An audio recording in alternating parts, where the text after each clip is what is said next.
কৃষ্ণ প্রাণ মোর যুগল কালিন্দীর ফুলে কেলি কদমের কদমের ফুলে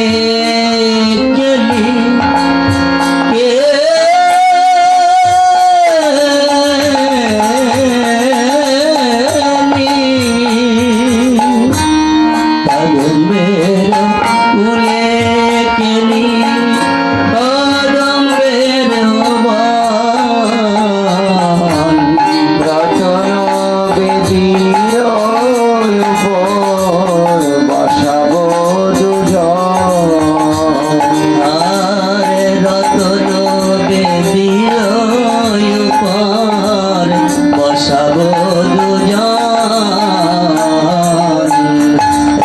কৃষ্ণ প্রাণ মোর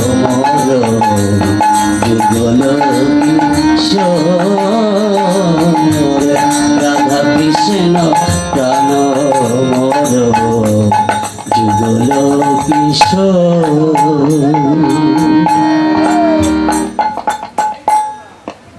একটা কথা বলি, মৃদঙ্গের বায়ারটা একটু দিয়ে যান, সাউন্ড একটু দিয়ে যান ভাই। যখন ভাগবত আস্বাদিত হয় তখন একজন বক্তা, দুইজন নয়, একজন বলবেন, সকলেই শ্রবণ করবেন, কিন্তু যখন কীর্তন হবে তখন সকলেই অধিকার। যে করতালি দেওয়ার যোগ্যতা রাখে, হাত থাকতে যারা করতালি দেয়া আমাদের উচিত, যার জিহ্বা আছে উলুধ্বনি করা গাওয়া উচিত, এটা আমাদের শাস্ত্রীয় সিদ্ধান্ত। তা অনুরোধ করব, আজকেও দেখি পুরুলিয়াতে দুপুরবেলায় পাঠে এক নবীন মেয়ে ছেলে, বিবাহিত, আমরা কীর্তন করছি, আশ্চর্য ব্যাপার, ওনার শ্বশুর প্যারালাইজড। নবীন মেয়ে ছেলে, উনি যে শ্বশুর তো করতালি দিতে পারে না, তা বৌমা যে দুটো হাত ধরে ধরে বারবার বারবার তালি দেওয়ানোর চেষ্টা করছে, কিন্তু তালি হচ্ছে। বিবেক যেন ডেকে বলছে, যেদিন আমারও এই অবস্থা হবে সেদিন মহাপ্রভুর কীর্তনে, রাধা মাধবের কীর্তনে আমি যদি বিকলাঙ্গ হয়ে যাই, প্রভু যদি আমায় বিকলাঙ্গ করে রাখে, আমার ওই বিকলাঙ্গ অবস্থায় আমি যদি তালিটা না দিতে পারি, আমার জিহ্বা দিয়ে নামগুলো কীর্তন না হয়, তাহলে আমার কোন পরবর্তী প্রজন্ম আমাকে এমন করে সাহায্য করবে তো? এই জন্য বিবেকে আসুন না আমরা সকলে একটু অনুভূতি নিয়ে, অল্প একটু সময় রাধা মাধবের করুণা নিয়ে। আমাদের বাবা রয়েছেন, আমি যখন ছোট বা এই পথে নতুন এসছি, তখন ওনাকে দেখেছি আমাদের অঞ্চলে নামযজ্ঞ রবিবাসে পাঠে যেতেন। আমি ওনার কাছে দুধের শিশুও নই, কিন্তু যেহেতু আপনারা আমাকে নিয়ে এসছেন, আর ওনাকে একটা জিনিস অবাক হলাম, যে এই জগৎ সংসারে যে সবাই কি হয়, কাউকে যদি 10 মিনিটের কথা বলা হয় আধা ঘন্টা লাগিয়ে দেয়। ওনার ভিতরে এটা দেখলাম যে উনি আধা ঘন্টা টাইম দেওয়া হলো, অথচ 10 মিনিট পরে নেমে গেলেন।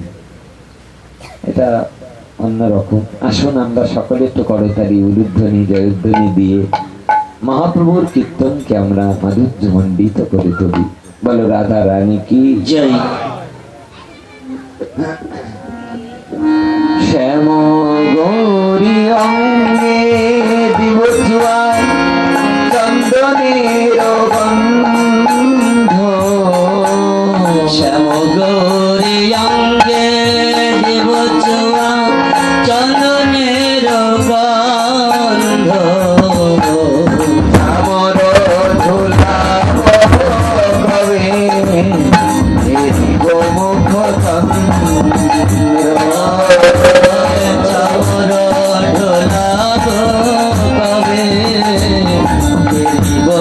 চন্দ্র